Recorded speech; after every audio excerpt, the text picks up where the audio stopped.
عرصہ جو ہے وہ باقی نکات پہ عمل درآمد کے لیے جو ہے پاکستان کو دے دیا جائے. لیکن یہ پوائنٹ کتنا اہم ہے کہ دراصل جو نہیں نکالا جائے گا ابھی گرے لسٹ سے، جو اس پوائنٹ کو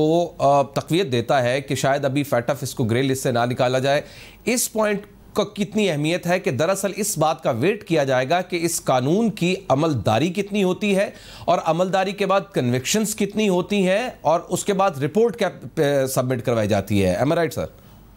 جی بالکل آپ ٹھیک بات کر رہے ہیں، لیکن یہ تو بالکل ٹھیک ہے کہ اس کی اب قانون کے ذریعے اس کی پروسیکیوشن اور کنوکشن جو آن گراؤنڈ جو ہے وہ دیکھا جائے گا کہ پاکستان جو ہے وہ کس حد تک اس پہ تیزی سے آگے بڑھتا ہے. چونکہ آپ کو پتا ہے جب ایک قانون بن جاتا ہے تو جب اس کی عمل درآمد کا جو ہے وہ ٹائم آتا ہے تو اس ٹائم ٹیسٹ اینڈ ایرر والی بات ہوتی ہے، پھر پتہ چلتا ہے کہ اس کی افیکٹونیس جو ہے وہ کتنی ہے. تو اگر جب کنوکشنز جو ہیں وہ منی لانڈرنگ اور ٹیرر فائنینسنگ پہ ہوگی تو پھر اس کی جو افیکٹونیس ہے وہ بھی ثابت کی جا سکے گی. لیکن اس کے ساتھ ساتھ اس کا پولیٹیکل اسپیکٹ بھی ہے جی. وہ بھی میں سمجھتا ہوں کہ اس کو ہمیں نظر انداز نہیں کرنا چاہیے. آپ یہ دیکھیں کہ افغانستان جو ہے وہ ان کی گرے لسٹ کے اندر نہیں ہے. کم از کم پاکستان کے جو انسٹیٹیوشنز ہیں اور جو پاکستان کی ریٹ آف دا اسٹیٹ ہے وہ تو میں سمجھتا ہوں کہ اس سے جو ہے وہ کافی زیادہ بہتر ہے. اس لیے بھی آپ دیکھیں کہ جو بھی ممالک اس ٹائم جو ہے وہ ان کی واچ لسٹ کے اوپر یا گرے لسٹ کے اوپر ہے، اس میں زیادہ تر وہ ممالک ہیں جہاں پہ چائنیز کی جو ہے وہ انویسٹمنٹ اور چائنیز کا جو عمل دخل ہے وہ زیادہ ہے. تو ایک اس کا یعنی ریجنل، انٹرنیشنل اور پولیٹیکل اسپیکٹ بھی ڈیفینیٹلی ہے یہ ایف اے ٹی کے حوالے سے. اس کو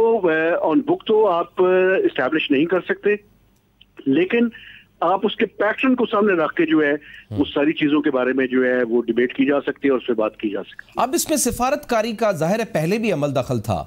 اب چونکہ انڈیا کے چونکہ ممبرز بھی ہیں، انڈین ممبرز بھی ہیں فیٹف کے، اور انڈیا کا چین کے ساتھ کانفلکٹ بھی ایک چل رہا ہے، 2 محاذ کھول لیے ہیں پاکستان کے ساتھ اور چین کے ساتھ بھارت نے، اور اس کی باقاعدہ تیاری کر رہا ہے، رافیل خریدے ہیں، جہاز خرید رہا ہے، رشیا کے ساتھ کانٹریکٹس کیے جا رہے ہیں.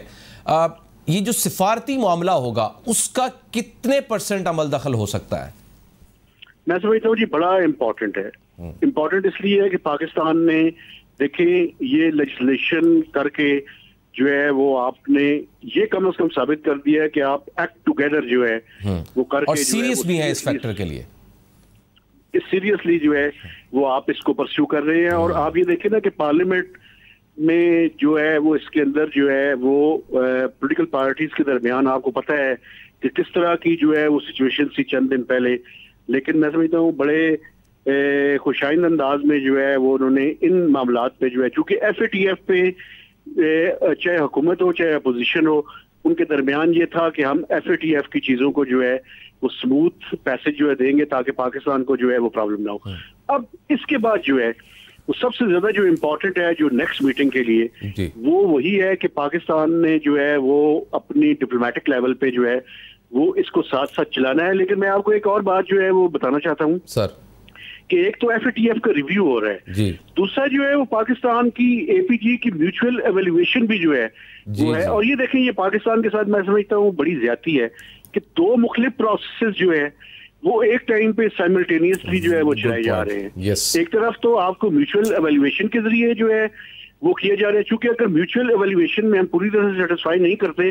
تو پھر یہ ممکن ہے کہ اس کے بعد ایک اور ایکشن پلان جو ہے وہ آ جائے، جس طرح کہ یہ 27 جو ہے وہ پلان تھا جس میں پاکستان کو جو کہا گیا تھا کہ آپ اس میں کریں تو آپ اس سے گرے لسٹ سے جو ہے وہ گریجویٹ کریں گے. تو ایک اور بھی ایکشن پلان آ سکتا ہے اگر میوچل ایویلویشن کے ذریعے جو ہے وہ پاکستان کو جو ہے، یعنی یہ بیسیکلی یہ ہے کہ اس کو ہینگنگ سورڈ کے طور پہ جو ہے وہ ایف اے ٹی ایف کو جو ہے وہ استعمال کیا جاتا رہے گا. لیکن مہتاب صاحب اس کا ایک اور پہلو بھی ہے، وہ یہ کہ ہم ایف اے ٹی ایف ان کی ڈیمانڈز، ان کے پوائنٹس، ان کا وہ جو آگے سے ٹاسک دیتے ہیں ان کو ایک سائڈ پر رکھ دیا جائے. یہ جو دونوں بل پاس ہوئے ہیں یہ پاکستان کی خود اکانومی کے لیے کتنے بینیفیشل ہیں؟ دیکھیں اس میں تو کوئی شک نہیں ہے کہ پاکستان کے لیے ڈاکومنٹیشن آف اکانومی جو ہے وہ بڑا اچھا ہے. آپ money trail, track down of money, کہاں سے منی آ رہی ہے، کہاں فلو ہو رہی ہے،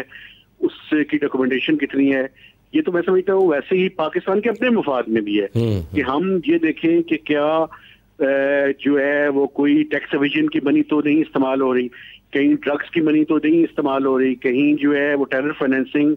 کے لیے تو یہ چیزیں استعمال نہیں ہو رہی. تو یہ پاکستان کے اس میں تو کوئی شک نہیں ہے کہ یہ پاکستان کے اپنے مفاد میں ہے کہ ہم منی لانڈرنگ کو اور ٹیرر فائنینسنگ کو افیکٹولی کنٹرول کریں اور اپنی اکانومی کو زیادہ سے زیادہ ڈاکومنٹیشن کرنے کی کوشش کریں. آپ یہ دیکھ لیں صرف کہ اس ایف اے ٹی ایف کے بعد آپ کے بینکنگ سیکٹر کے اندر جو اصلاحات آئی ہیں, اب know your customer due diligence جو ہے وہ بینکرز جو ہے وہ اس کو مکمل جو ہے وہ کمپلائنٹ کر رہے ہیں تاکہ ان کو پتہ ہو کہ ان کا کسٹمر کون ہے, اس کا سورس آف انکم کیا ہے, اس کے سورس آف انکم جو ہے وہ کیا جو ہے وہ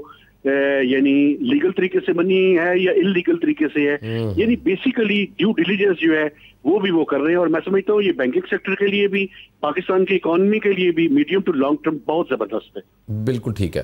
بہت بہت شکریہ sir, thank you very much Mehtab صاحب, thank you very much, wonderful information from your side, very wonderful analysis. ایک بریک لیتے ہیں.